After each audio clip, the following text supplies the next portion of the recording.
देशाची wine capital म्हणून नाशिकची ओळख आहे।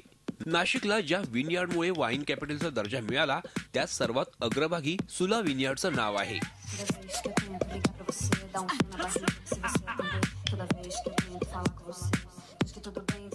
केवळ राज्यातीलच नाही तर देश विदेशातील पर्यटक आणि वाईन प्रेमींच्या तोंडावर कायमच सुला वाईनचं नाव असतं।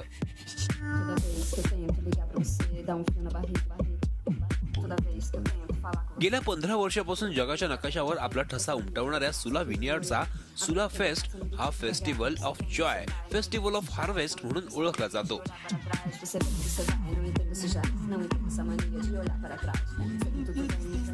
वाईन प्रेमींना आनंद, उत्साह, जल्लोषाची पर्वणी देणाऱ्या सुला फेस्टचं हे 9वं वर्ष असून 6 आणि 7 फेब्रुवारीला म्हणजे ऐन द्राक्षाच्या हंगामात हा फेस्टिवल जगभरातील वाईन प्रेमींच्या भेटीला येतोय।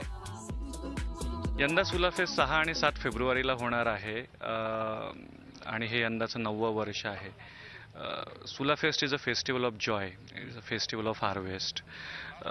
फेब्रुवारी महिन्यात हे करण्याचं कारण जसं हा द्राक्षांचा सण म्हणजे हंगाम असतो आणि आमचं वाईन बनवण्यासाठीचं जे ग्रेप्स आम्ही क्रश करतो त्याची सुरुवात साधारणतः फेब्रुवारीमध्ये केली जायची।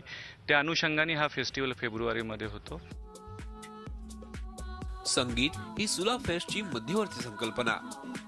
विदेशी rock, pop, heap hop, national international बँडच्या तालावर थिरकण्याची पर्वणीच सुला फेस्टच्या माध्यमातून मिळते।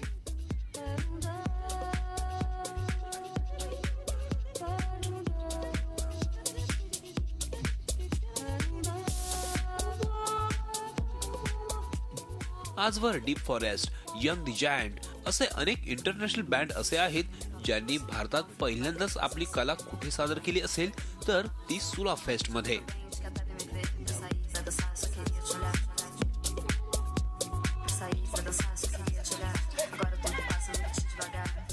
ही परंपरा याही वर्षी सुरूच असून ऑस्ट्रेलियाचा सुप्रसिद्ध कॅट एम्पायर हा बँड पहिल्यांदाच भारतात आपली कला सादर करणार आहे। त्याचबरोबर सुफी संगीतात वेगवेगळ्या उंचीवर नाव असलेल्या कैलाश खेर यांच्या कैलासा या बँडचाही परफॉर्मन्स होणार असून वाईन प्रेमींमध्ये त्याची चांगलीच उत्सुकता आहे।